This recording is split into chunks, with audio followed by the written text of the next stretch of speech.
तीन जलाशयर पुनरुद्धार कार्य आरंभ होइछि। गजपति जिला सदर महकुमा पारलाखेमुंडीर आखपाखरे थिबा तीनोटी बृहत जलाशयर पुनरुद्धार कार्य आरंभ हो जाइछि। एही बृहत जलाशय गुड़िक गोसाणी ब्लॉक रे रहिछि। वर्ष वर्ष धरि एही जलाशय गुड़िक आवश्यक रक्षणाबेक्षण नथिबा जोगु पोती हेबाकु लागिथिला। गत 2023 मसिया 9/10 तारिख रे 5टी अध्यक्ष गजपति जिला ग्रस्तरे आसिथिले। एही समय चाषी माने अभियोग पत्र प्रदान करथिले। रामसागर पई 3,21,83,000 टंका, कृष्ण सागर पई 2,56,14,000 एवं गजपति सागर पई 1,13,00,000 टंका 1,13,01,000 टंका व्यय अटकल करा जाई काम आरंभ करा जाईथिबा विभागीय अधिकारी गणमाध्यम को सूचना दिछंती। एही पुनरुद्धार कार्य शेष हेले गोसाणी ब्लॉक रो समस्त जमी को जलसेचन व्यवस्था सुविधा हेबो बोली क्षुद्र जलसेचन विभाग निर्वाही जंत्री पी जगन्नाथ राव कहिसंती। प्रकाश थाउ कि 3 गोटी जलाश्रय संपूर्ण गोसाणी ब्लॉक रो चाष जमी को जलसेचन करूछि। एही पुनरुद्धार काम हेउतिबारु चाषी एवं अंचलवासी मुख्यमंत्री श्री नवीन पटनायक 5टी अध्यक्ष भिके पांड्यान को प्रशंसा करिसंती। कृष्ण सागर घोरणी पंचायत, गजपति सागर खरसोंडा पंचायत एवं रामसागर केरांडी पंचायत रे अवस्थित।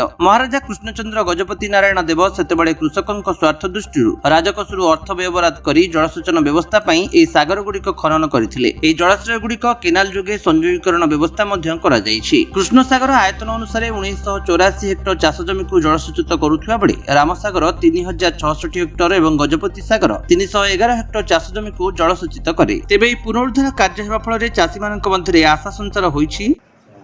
मो ना पी जगन्नाथ, विद्युत जलसेचन विभाग गजपतिर अधीक्षण जंत्री अछि।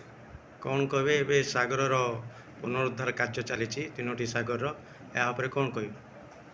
अच्छा, आमर इम्प्रूवमेंट टैंक स्कीम रे सागर पुनरुद्धार कार्यक्रम तीनोटी सागर उन्नतीकरण कार्य बर्तमान चलती। बर्तमान आरंभ हो कम गुड़ाक राम सागर, कृष्ण सागर, गजपति सागर ये तीनटार बर्तमान से उन्नतीकरण प्रक्रिया रे माटी खोला काम आरंभ होइछि।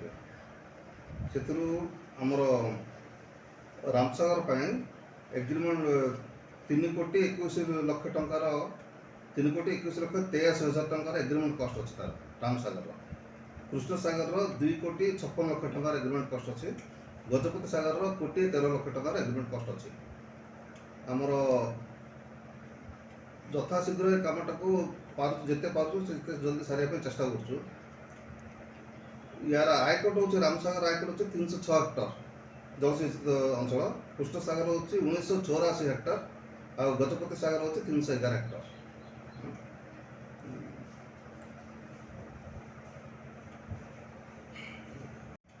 आम ये कम गुड़ा यथाशीघ्र सारिक जमी चाषी मान आम आसो चाषी मैंने उपकृत हे से ध्यान देचु।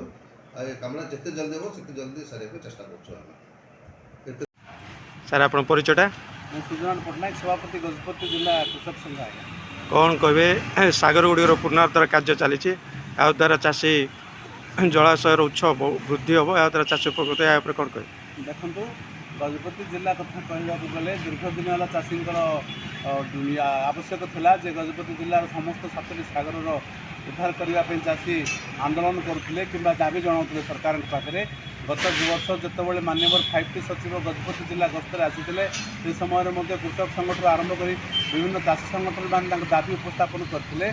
दाबी गुड़ी को विचार को नहीं सरकार राज्य सरकार और 5टी सचिव आदेश क्रमे किसी अनुदान बर्तमान आसी। से अनुदान गुड़िक मात्र 3टी सागर को आसी। राम सागर, कृष्ण सागर और गजपति सागर पुनरुद्धार करने किसी अर्थ व्यय कर राज्य सरकार तद्वारा काम आरंभ होती।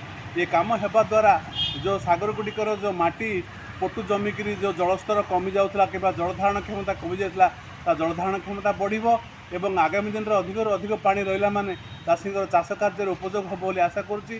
चाषी मैंने खरीफ चाष तो भल भाव करेंगे सहित जब अधिक पानी रहा रबी फसल भल भाव करेंगे आशा करा। गजपति रेणुबाला बेहरा रिपोर्ट, विश्व विजयी न्यूज ओडिशा।